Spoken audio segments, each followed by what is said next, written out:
I'm Lucy Eldred, CEO for Canine Partners. This summer is truly special for Canine Partners. Not only are we celebrating our 35th anniversary, but we're also marking our 1000th partnership, Sue and Canine partner James. To continue this incredible legacy, we're aiming to raise £35,000 to create more life-changing partnerships for the next 35 years and beyond. James's journey, like every canine partner, began long before he met Sue. It was shaped by the care, time and dedication of an entire community. Before I share my story next week, I want you to see the incredible journey of my canine partner, James. Let me introduce you to the amazing people whose love, time and dedication made our partnership possible. Without them, I wouldn't be living the life I have today. We were James's puppy parents about 18 months ago. He was very, very good at picking up tasks. I think the big thing about James though wasn't it, that you'd only have to show him a task once and he got it and he absolutely loved it and he just wanted you to get him to do more and more. We had the pleasure of meeting James fully jacketed when he'd been partnered with Sue. Meeting Sue and her husband Mark, they were two lovely people, and to realise the impact. Well, the impact that it had on James. Mark, her husband, was clearly evident. He was quite, bless him, he was quite emotional in saying that, you know, if it weren't for all the work that had been put into James, then he now felt able to safely leave Sue's side and go to work for a few hours at a time.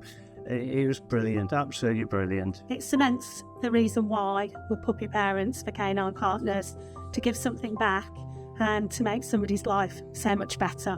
So when James officially was handed over to me to start his assistance dog training, I was able then to sort of get him used to working next to the wheelchair in the correct position that Sue would be using him, so he wouldn't have had this training in the puppy home.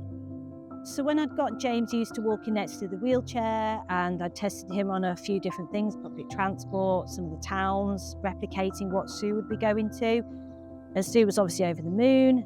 She then travelled down to the National Training Centre to actually meet James. And then she spent the day here being able to work with James, get to know him, see some of the task work that I'd already done. And understandably, I think she fell in love with him straight away.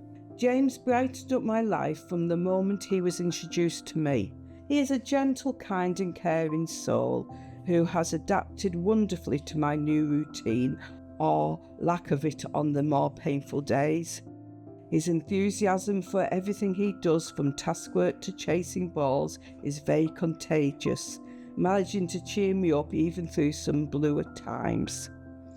As our life together continues, my health becomes easier and happier. Thank you to all at Canine Partners who have made this exciting journey for us possible. So when everybody that had some involvement with James was invited back to the National Training Centre to celebrate the 1000th partnership, it was an absolute joy to see everybody. You could clearly see how much James and Sue had further bonded.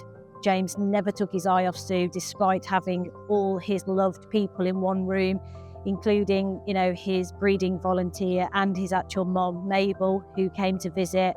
But he was always checking in on Sue, making sure that she was okay. And it was just an absolute treat to see everybody there and to celebrate that partnership. This summer, we're asking for your support to raise £35,000 so we can continue to create life-changing partnerships like Sue and Canine partner James's. From our very first to our 1000th partnership, and everyone in between, thank you for being part of our community.